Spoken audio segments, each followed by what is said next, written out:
આકૃતિમાં દર્શાવ્યા મુજબ લીસી ગરગડી પરથી પસાર થતા ધાતુના તારના છેડે 2 કિલો અને 4 કિલો, બરોબર ને, 2 kg એન્ડ 4 kg દળના પદાર્થ લટકાવેલ છે. 2 કિલો અને 4 કિલોના પદાર્થ તમે આકૃતિમાં દેખો એવી રીતના લટકાવેલા છે.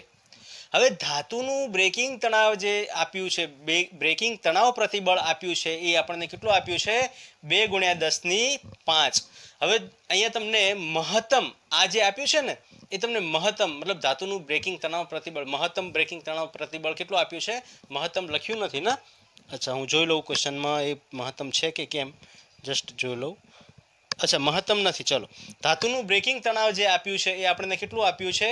2 × 10⁵ ન્યૂટન પ્રતિ મીટર સ્ક્વેર વર્ગ આપેલું છે. તો ધાતુના તારનું ન્યૂનતમ ક્ષેત્રફળ કેટલું હોવું જોઈએ કે જેથી ધાતુનો તાર તૂટી ન જાય? હવે તમને હું સમજાવી દઉં કે આ જે તાર છે ને, આ તારનું બ્રેકિંગ તણાવ બળ જે આપ્યું છે કે એનાથી વધારે જો તણાવ બળ, મતલબ બ્રેકિંગ તણાવ બળ એટલે કે આપણે સમજી લઈએ કે મહત્તમ તણાવ બળ, બરોબર ને, મહત્તમ તણાવ બળ, એના પછી જો આપણે થોડું પણ એના ઉપર વધારે તણાવ બળ લગાવશું તો એ તૂટી જશે. એ શું થઈ જશે? તૂટી જશે. જો મહત્તમ તણાવ બળ આટલું આપ્યું હોય એટલે અહીંયા પહેલા આપણે આપેલ વિગત એક એક કરીને લખતા જઈએ, બરોબર. અહીંયા આપેલ વિગત શું છે એને એક એક કરીને લખતા જઈએ. પ્રશ્ન શું કીધો છે કે ધાતુનું બ્રેકિંગ તણાવ પ્રતિબળ 2 × 10⁵ ન્યૂટન પર મીટર વર્ગ આપ્યું છે. મતલબ આ જે સળિયો છે, મતલબ આ જે ધાતુનો વાયર છે, તાર છે, એ તારમાં 2 × 10⁵ ન્યૂટન મીટરથી વધારે જો એમાં પ્રતિબળ લગાવવામાં આવશે, બરાબર, એના પર બળ લાગશે તો એ જે સળિયો તાર જે છે એ તૂટી જશે. પણ મારે શું કરવું છે કે આટલું પ્રતિબળ લગાવું ને ત્યાં સુધી તૂટવો ન જોઈએ. એના માટે મારે એ તારનું લઘુત્તમ કેટલું, ન્યૂનતમ કેટલું એનું આડછેદ ક્ષેત્રફળ રાખવું પડશે. તો આ આપણે ફાઇન્ડ આઉટ કરવાનું છે. ક્લિયર? તો આપણે સોલ્વ કરીએ. એ મતલબ વિગત લખશો એટલે આપણને ઓટોમેટિક બધું આવડી જશે. જો અહીંયા તમને શું કીધું છે? મહત્તમ, ઓકે, મહત્તમ ધાતુનું બ્રેકિંગ તણાવ, મતલબ બ્રેકિંગ તણાવ બળ, ને આપણે મહત્તમ નથી લખતા અહીંયા. બ્રેકિંગ તણાવ બળ જે આપ્યું છે એ કેટલું આપ્યું છે? સ્મોલ બી કરી દઈએ. બ્રેકિંગ તણાવ બળ કેટલું આપ્યું છે આપણને? 2 × 10⁵ ન્યૂટન પ્રતિ મીટર સ્ક્વેર. ઓકે, આટલું તણાવ બળ લાગે ત્યાં સુધી દોરી ન તૂટે, તાર ન તૂટે, એના માટે મારે તારના આડછેદ ક્ષેત્રફળ, મતલબ તારનું આડછેદ ક્ષેત્રફળ કેટલું રાખવું પડશે. ઓકે, હવે સિમ્પલ આપણને આ જ એક વસ્તુ આપી છે. આપણને ખ્યાલ છે કે ભાઈ પ્રતિબળ એટલે ફોર્મ્યુલા શું થાય છે? F/A. એ શું છે? એનું આડછેદ ક્ષેત્રફળ. અને F શું છે? તો એમાં ઉદ્ભવતું પુનઃસ્થાપક બળ, અને એ આપણને શું આપે છે? પ્રતિબળ આપે છે. હવે તમે જુઓ કે આ જે દોરી છે એ દોરીમાં કયું બળ ઉદ્ભવે છે? તો આપણને ખ્યાલ છે કે અહીંયા કયું બળ ઉદ્ભવશે? તણાવ બળ ઉદ્ભવશે. અહીંયા પણ કયું બળ, મતલબ એક જ દોરી છે તો એક જ દોરીમાં તણાવ બળ કેવું રહેવાનું છે? સમાન રહેવાનું છે. તો આની અંદર કયું બળ ઉદ્ભવે છે? તણાવ બળ ઉદ્ભવે છે. તો અહીંયા F ની જગ્યાએ હું T/A લખી શકું. તો મારે હવે માત્ર ને માત્ર આ શોધવાનું રહ્યું કે ભાઈ સિગ્મા = T/A. હવે એ જે છે એ મારે ન્યૂનતમ રાખવાનું છે. અને ન્યૂનતમ મતલબ ન્યૂનતમ કેટલું હોવું જોઈએ કે આ કેટલું હોવું જોઈએ જેથી કરીને હું આટલું પ્રતિબળ લગાવું તો પણ એ તૂટશે નહીં. તો એ ન્યૂનતમ રાખવા માટે A = શું થઈ જશે? T/σ થઈ જશે. બસ હવે આ ફોર્મ્યુલાની અંદર વેલ્યુઝ મૂકવાની છે. મારી પાસે સિગ્માનું મૂલ્ય છે. ટી હું ફાઇન્ડ આઉટ કરી લઈશ. ટી તમે બે પદ્ધતિથી કરી શકો. આનો ફ્રી બોડી ડાયાગ્રામથી પણ કરી શકો અને એની શોર્ટ ટ્રીક પણ તમને ખ્યાલ છે.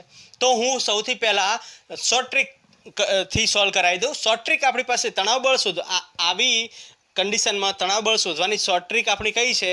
તો શોર્ટ ટ્રીક છે 2m1 m2 g/m1 + m2, બરોબર.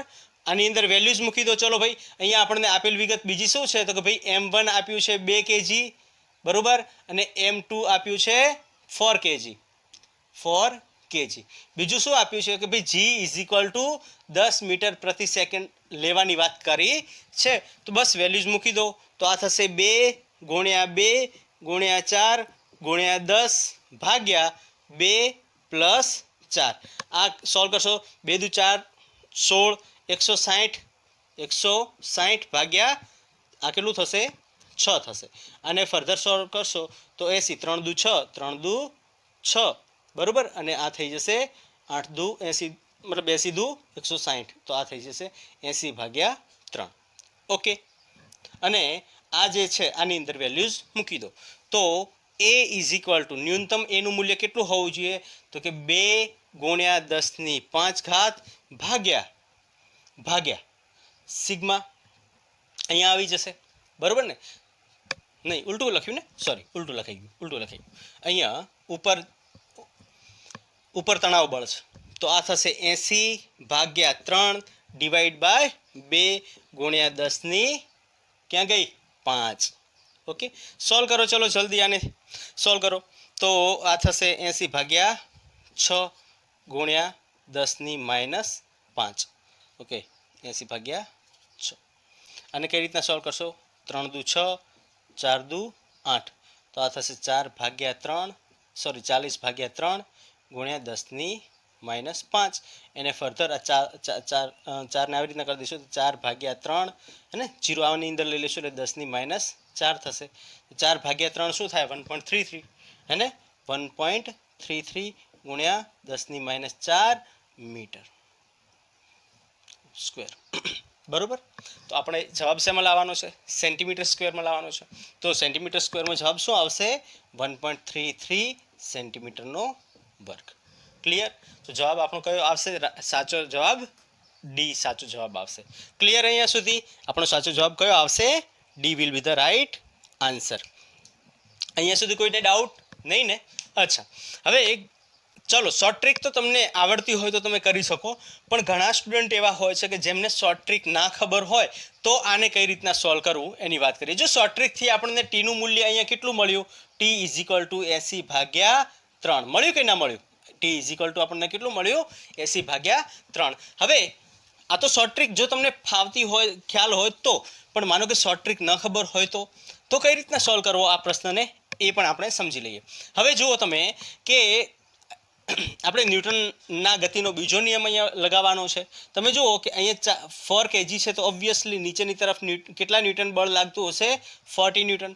અને અહીંયા કેટલું લાગશે 40 એટલે કે 40 ન્યૂટન લાગતું હશે ને અહીંયા કેટલું લાગતું હશે 20 ન્યૂટન. હવે તમે જુઓ કે 40 ન્યૂટન આ વજન કયું વધારે તો ઓબ્વિયસલી આ પદાર્થ કઈ બાજુ પ્રવેગિત થતો હશે 4 kg નીચેની તરફ અને 2 kg જે છે એ ઉપરની તરફ. આ પદાર્થ નીચે જતો હશે આ પદાર્થ આમ જતો હશે બરોબર કે નહીં. આપણે કોઈ ઇન્સ્ટન્ટ પર આ કન્ડિશનને સમજીએ. ખ્યાલ આવી ગયો. અચ્છા દોરી એક જ છે તણાવ બળ કેવું રહેશે એક જ રહેવાનું છે. અચ્છા હવે વાત કરીએ તો ફ્રી બોડી ડાયાગ્રામ બનાવીએ. સૌથી પહેલાં ફ્રી બોડી ડાયાગ્રામનો કન્સેપ્ટ લઈએ. ફ્રી બોડી ડાયાગ્રામ સૌથી પહેલાં જે ફ્રી બોડી ડાયાગ્રામ એ કોને બનાવીએ 2 કિલોની ફ્રી બોડી ડાયાગ્રામ બનાવીએ. ફ્રી બોડી ડાયાગ્રામ શું કહે છે કે ભાઈ ઉપરની તરફ તણાવ બળ અને નીચેની તરફ 20 ન્યૂટન બળ લાગી રહ્યું છે અને પદાર્થની ગતિ જે છે એ કઈ બાજુ થઈ રહી છે ઉપરની તરફ પ્રવેગિત ગતિ થઈ રહી છે. તો ન્યૂટનનો બીજો નિયમ શું કહે છે કે એફ નેટ જો કોઈ પણ પદાર્થ ગતિ કરતો હોય તો એના ઉપર લાગતું એફ નેટ જે છે એ કોના બરાબર થાય એમ એના બરાબર થાય. નેટ અહીંયા કેટલું થઈ જશે તો ચોખ્ખું લાગતું બળ આ જે પદાર્થ છે આ પદાર્થ પર લાગતું ચોખ્ખું બળ. તો ચોખ્ખું બળ હવે જો ગતિ કઈ બાજુ એનો પ્રવેગ કઈ બાજુ છે ઓબ્વિયસલી ઉપરની તરફ છે. તમે વિચારો કે કોઈ પદાર્થ છે એની ગતિ જો આ બાજુ થતી હોય તો ઓબ્વિયસલી આ બાજુ લાગતું બળ છે એ આ બાજુ લાગતા બળ કરતાં કેવું હશે વધારે હશે. તો મોટામાંથી આપણે નાનાની બાદ કરો જે બાજુ પ્રવેગ બતાવ્યો છે એ બાજુ કોણ છે અહીંયા ટી છે તો ટી -20 બરોબર ને. આ થઈ ગયું એના ઉપર લાગવાવાળું ચોખ્ખું બળ ઇઝ ઇક્વલ ટુ એમની જગ્યાએ અહીંયા કેટલા કેજી હતું 2 kg હતું તો આ થશે 2 ગુણ્યા a બરોબર કે નહીં. અને આપણે ઇક્વેશન નંબર 1 આપી દઈએ. ચલો હવે 4 kgની આપણે ફ્રી બોડી ડાયાગ્રામ બનાવીએ. તો 4 kgની ફ્રી બોડી ડાયાગ્રામ નીચેની તરફ કેટલું હશે 40 ન્યૂટન ઉપરની તરફ તણાવ બળ ટી પ્રવેગ એનો કઈ બાજુ છે નીચેની તરફ. જો નીચેની તરફ પ્રવેગ હોય તો એના ઉપર લાગતું નેટ બળ જે છે એફ નેટ કેટલું થશે F net is equal to M A થશે. એફ નેટ નીચેની તરફ કેટલું છે 40 ન્યૂટન માઇનસ હવે જો પ્રવેગ નીચેની તરફ છે એટલે નીચેની તરફ એટલે આ મોટું થઈ જશે આ નાનું થઈ 40 - t થઈ જશે ઇઝ ઇક્વલ ટુ 4 એ આને ઇક્વેશન નંબર 2 આપી દઈએ. બરોબર ને? બંને સમીકરણનો સરવાળો કરતા, સમીકરણ 1 અને 2 નો સરવાળો કરતા, બરોબર? તો સરવાળો કરશું આપણે, તો t-20 is equal two 2a અને 40 - t is equal two 4a. બંનેનો શું કરી દેવો છે આપણે? સરવાળો.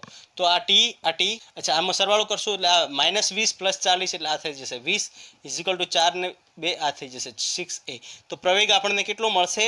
20/6, અથવા એને આપણે 10/3 લઈ શકીએ. પ્રવેગ આપણને કેટલો મળ્યો? 10/3. હવે મારે શું શોધવું છે? તણાવ બળ શોધવું છે. તો આ બે સમીકરણમાંથી કોઈ એક સમીકરણમાં વેલ્યુ મૂકી દો. ચલો હું આની અંદર મૂકું તો ટી, જુઓ હવે આ 20 આ બાજુ છે, માઇનસ છે, આ બાજુ લઈ જશું ધન થઈ જશે.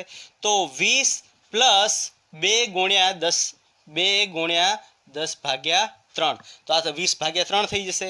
તો 20 એટલે આ 3 દુ 6, 60 + 20/3 થઈ જશે. આને સોલ્વ કરશો તો તણાવ બળ આપણને કેટલું મળી જશે? 80/3. બરોબર? આ જે પદ્ધતિ છે ને એ સાચી પદ્ધતિ છે કોઈ પણ સમીકરણ સોલ્વ કરવાની. બરોબર? આગળ શોર્ટ ટ્રીક હતી જે મેં તમને સમજાવી. ઓકે, તો તમે જો શોર્ટ ટ્રીક યાદ હોય તો બેસ્ટ, શોર્ટ ટ્રીક યાદ કરી લેવાની. નીટની એક્ઝામ માટે શોર્ટ ટ્રીકો જ યાદ કરવી પડશે. બરોબર? તો આ બધું કરવા બેસાય નહીં, અથવા આની અંદર તમે થોડા ફાસ્ટ કેલ્ક્યુલેશન કરતા શીખી જાઓ તો તમને આમાં પણ કોઈ તકલીફ પડશે નહીં. તો તમે જો શોર્ટ ટ્રીકમાં પણ આપણને ટીની વેલ્યુ 80/3 મળ્યું હતું. બરોબર? અને અહીંયા પણ 80/3 મળે છે. તમે સોલ્વ કરશો તો આપણને આન્સર મળી જશે sigma is equal to sigma નહીં, ક્ષેત્રફળ, અને ક્ષેત્રફળ 1.33 સેન્ટીમીટરનો વર્ગ. ઓકે, ચલો લખી નાખો જલ્દીથી. બંને પદ્ધતિ મેં તમને કરાવી દીધી છે.